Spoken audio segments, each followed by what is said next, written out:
I came back to home from the middle of garden to take the sickle and a bag to cut the grass for you for this cup. Do you see?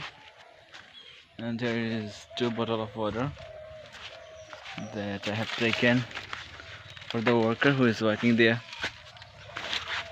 Right. Okay.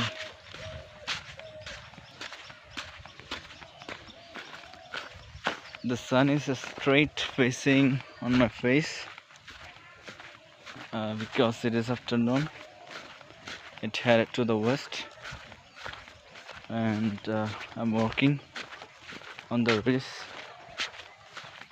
that is called Isle that divided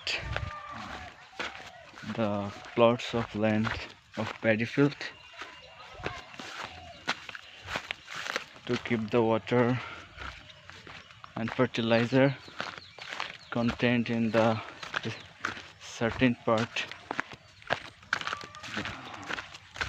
and it makes the plants grow fast.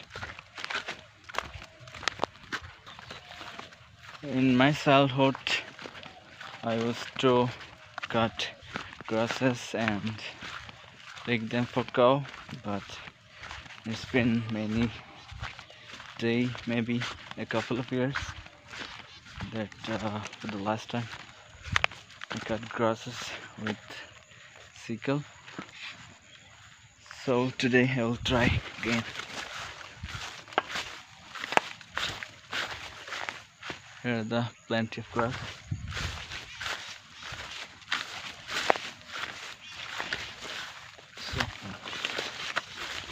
So there's a bird chirping. So